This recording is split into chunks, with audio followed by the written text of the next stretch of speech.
आप सबका Chandrakar sir class में बहुत बहुत स्वागत है। आज हम लोग नंबर सिस्टम के अंतर्गत लॉ ऑफ डिविजिबिलिटी अर्थात विभाज्यता के नियम पर चर्चा करने वाले हैं। इस नियम का फायदा ये है कि यदि हम लोग इस रूल को जान गए तो बड़े से बड़े संख्या को हम आसानी के साथ कटा सकते हैं। साथ ही साथ कॉम्पिटिटिव एग्जाम में कई क्वेश्चन ऐसे आते हैं जिसको हम देखते ही उसका उत्तर चूज कर सकते हैं या कुछ सेकंड में ही हम उस क्वेश्चन का आंसर बता सकते हैं। तो आइए ये महत्वपूर्ण जो रूल है उसको हम लोग बहुत ही सरल ढंग से जानने का प्रयास करें। लीजिएगा हम लोग प्रारंभ करते हैं दो से विभाज्यता का नियम, अर्थात हम लोग ये जानने का प्रयास करेंगे कि वो कौन कौन सी संख्या है जो दो से पूरी भाग चला जाता है, अर्थात दो से पूरी तरह विभाजित हो जाता है। इसके बारे में चर्चा प्रारंभ करेंगे। तो आपको कोई भी संख्या दिया गया है और आप ये जानना चाहते हैं कि ये दो से विभाज्य है या नहीं है, तो आपको केवल इकाई का अंक ही देखना है और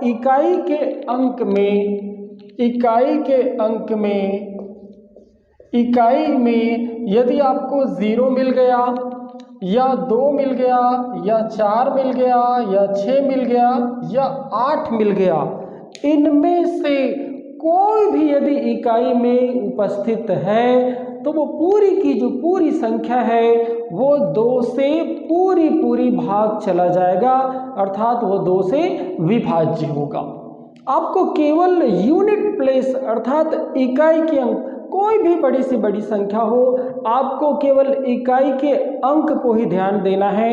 वो यदि 0 हो तो 2 से विभाज्य हो जाएगा। 0 के अलावा भी यदि इकाई में 2 या 2 से कटने वाली कोई भी अंक हो तो पूरा का पूरा 2 से विभाज्य हो जाएगा। आइए कुछ एग्जाम्पल्स पर हम लोग विचार करें। कुछ एग्जाम्पल आपके सामने हैं। सपोज ये एक संख्या है 120। यहाँ पर आप देखिए आपको यूनिट प्लेस पर अर्थात इकाई पर आपको 0 दिखाई दे रहा है, तो ये 2 से पूरी भाग चला जाएगा। ये कोई संख्या है, देख रहे हैं आप लोग, ये इकाई पर 2 है तो ये पूरी की पूरी 18,352 ये पूरा का पूरा 2 से भाग चला जाएगा। इसी प्रकार से कुछ और एग्जाम्पल हम लोग ले सकते हैं। ये देखिएगा यहाँ पर यूनिट प्लेस पर इकाई पर आपको 4 दिखाई दे रहा है, ये पूरा का पूरा 2 से भाग चला जाएगा। ये कोई अन्य संख्या है, आप लोग देख पा रहे हैं इकाई पर 6 है तो ये पूरा का पूरा 2 से भाग चला जाएगा। ये कोई संख्या है, आपको इकाई के स्थान पर 8 दिखाई दे रहा है तो ये पूरा का पूरा 2 से भाग चला जाएगा। तो हमारी नज़र केवल किस पर रहनी चाहिए? इकाई के अंक पर। इकाई के अंक यदि 0 है तो 2 से भाग चला जाएगा। इकाई का अंक यदि 2 है या 4 है या 6 है या 8 है तो भी वो 2 से पूरी भाग चला जाता है। आइए अब हम लोग अगला जाने 4 के बारे में। दूसरा हम लोग जानने के लिए बिल्कुल अब तैयार हैं 4 से विभाज्यता। 4 से विभाज्यता,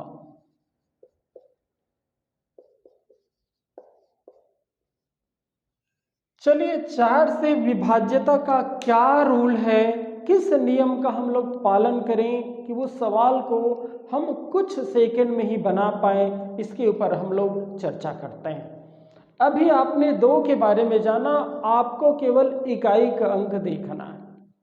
4 से विभाज्यता है कोई संख्या या नहीं है, इसको जानने के लिए आपको इकाई और दहाई वाले अंकों को अलग निकाल देना है और उसको आपको 4 से डिवाइड करना है।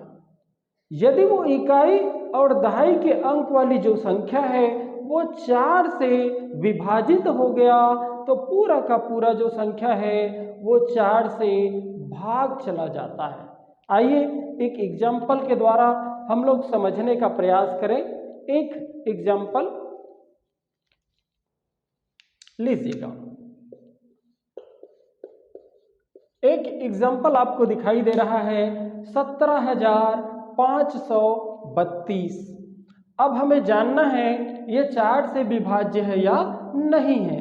तो आपको इसके इकाई और दहाई को लेके उड़ जाना है, अलग से उड़ जाइए। कितना हो गया? 32। अब इस 32 को 4 से भाग दे दीजिए। यदि 32 4 से भाग चला गया तो ये पूरा का पूरा जो 17,532 है वो 4 से विभाजित हो जाएगा। तो चलिए 4 एकम 4, 4 अट्ठे 32, मतलब ये 8 से भाग जा रहा है 32। अतः ये पूरा का पूरा जो संख्या है वो 4 से भाग चला जाएगा। तो हमें किसको देखना है?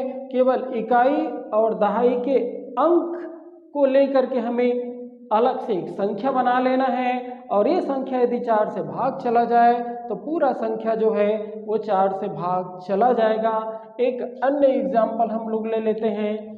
एक अन्य एग्जाम्पल हम लोग ले लें। लीजिए, आपको दिखाई दे रहा है एक नया संख्या आपको दिखाई दे रहा है और ये नया संख्या जो है वो 4 से विभाज्य है या नहीं है ये हमें जाननी है। तो इसके लिए आपको केवल इसके इकाई और दहाई वाले अंक को लेकर के उड़ जाना है।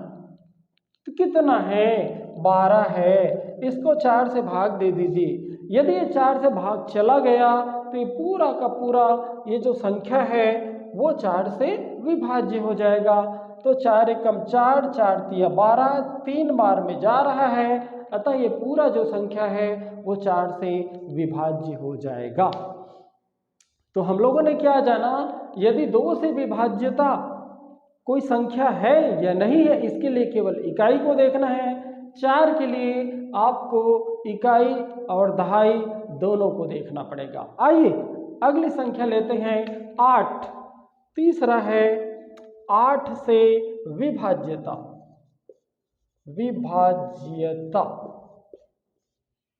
चलिए, तो 8 से विभाज्यता के लिए अब आपको कोई भी संख्या आपके सामने है और आप जानना चाहते हो कि वो 8 से विभाज्य है या नहीं है, तो आपको इकाई, दहाई और सैकड़ा तीनों अंक को अलग कर लेना है और उस अलग हुए अंकों से जो संख्या बनेगी उसको आप 8 से भाग दे के देख लीजिए। यदि वो 8 से भाग चला गया तो पूरा का पूरा जो संख्या है वो 8 से भाग चला जाएगा। आइए एक एग्जाम्पल के द्वारा हम लोग समझने का प्रयास करें। एक एग्जाम्पल ले लीजिएगा।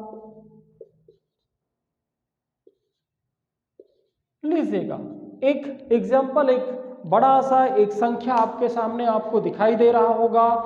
अब हमें जानने का प्रयास करेंगे कि ये जो संख्या है वो 8 से विभाज्य है या नहीं है। तो आपको इकाई, दहाई और सैकड़ा ये 3 अंकों को लेकर के उड़ जाना है। तो क्या मिलेगा? ये कितना है? 64 है। इसको 8 से आप डिवाइड कर दीजिए।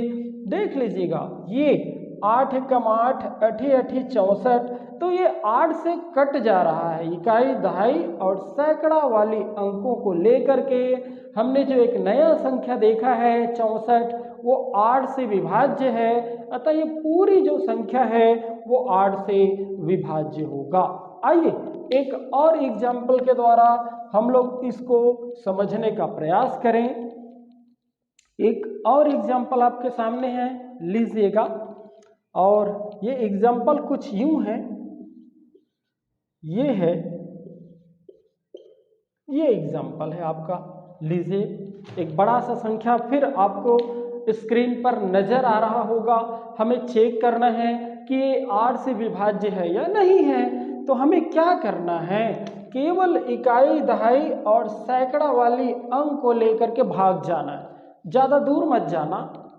लीजिए, और इसको आपको 8 से डिवाइड करना है, 8 से भाग देना है। तो क्या है ये 104/8। यदि 104 8 से पूरा पूरा भाग चला जाता है अर्थात कट जाता है, तो पूरा ये जो बड़ा जो संख्या है वो भी 8 से डिवाइड हो जाएगा, पूरा पूरा भाग चला जाएगा। करके देख लीजिए, 8 एकम 8 बच गया 2, बन गया 24, 8 तिया 24, 13 बार में गया। इसका मतलब ये है कि ये पूरा का पूरा जो संख्या है वो 8 से विभाज्य हो जाएगा। तो प्यारे बच्चों, आप लोग देख पा रहे हैं 2 से कोई संख्या विभाज्य है या नहीं है। इसके लिए केवल हम इकाई के अंक को देखते हैं, वो 0 हो या 2 हो या 4 हो या 6 हो या 8 हो, तो वो 2 से विभाज्य हो जाता है। 4 के लिए हमें इकाई और दहाई के अंकों को देखना पड़ता है। यदि इकाई और दहाई के अंकों को लेकर के जो नई हम संख्या बनाएंगे वो 4 से विभाज्य है, तो पूरा संख्या 4 से भाग चला जाता है। 8 के लिए हम इकाई, दहाई और सैकड़ा वाली अंकों को लेकर के अलग सा एक संख्या बना लेते हैं। वो यदि 8 से भाग चला जाता है तो पूरा का पूरा संख्या भी 8 से भाग चला जाएगा। इसके बाद है 5 का। 5 का भी देख लीजिएगा, नंबर 4, 5 से विभाज्यता। 5 से विभाज्यता, 5 से विभाज्यता के लिए भी आपको केवल इकाई का ही अंक देखना है। यदि इकाई का अंक यदि 0 है या 5 है, यदि किसी भी संख्या के इकाई में 0 है या 5 है, तो वो संख्या 5 से पूरी तरह से कट जाता है। एक एग्जाम्पल के द्वारा हम लोग चर्चा को आगे बढ़ाएंगे। लीजिएगा एक एग्जाम्पल आपके सामने। ये कोई संख्या है, ये आप लोग देख पा रहे होंगे, यूनिट प्लेस पर 0 है। 0 है मतलब ये 5 से कट जाएगा। आप लोग सोच रहे हो 2 ने क्या बिगाड़ा है, ये 2 से भी कटेगा और 5 से भी कटेगा। इसके बाद एक अन्य एग्जाम्पल हम लोग देखते हैं। मान लीजिए ये कोई संख्या है, यहां पर आप लोग देख पा रहे होंगे यूनिट प्लेस में आपको 5 दिखाई दे रहा है, तो ये भी 5 से पूरी तरह से विभाजित हो जाएगा, 5 से कट जाएगा। तो इस प्रकार हम लोग यदि इसको समराइज करें तो 2 से विभाज्यता के लिए केवल हमें इकाई का अंक देखना पड़ता है, 5 से विभाज्यता के लिए भी हमें इकाई का अंक देखना पड़ता है, 4 से विभाज्यता के लिए इकाई और दहाई का अंक देखना पड़ता है, जबकि 8 से विभाज्यता के लिए हमें इकाई, दहाई और सैकड़ा, ये तीनों अंक को देखना पड़ता है। तो निश्चित रूप से मैं उम्मीद करता हूँ ये जो वीडियो है वो आपको जरूर विभिन्न प्रतियोगी परीक्षा में फायदा पहुँचाएगा। विभिन्न प्रतियोगी परीक्षा में इसके क्वेश्चन किस तरह से आते हैं ये आपको अगले वीडियो में जरूर मिलेगा। तो यदि आपको ये वीडियो पसंद आए तो आप इस चैनल को सब्सक्राइब जरूर करिए, लाइक करिए, शेयर करिए। Thank you.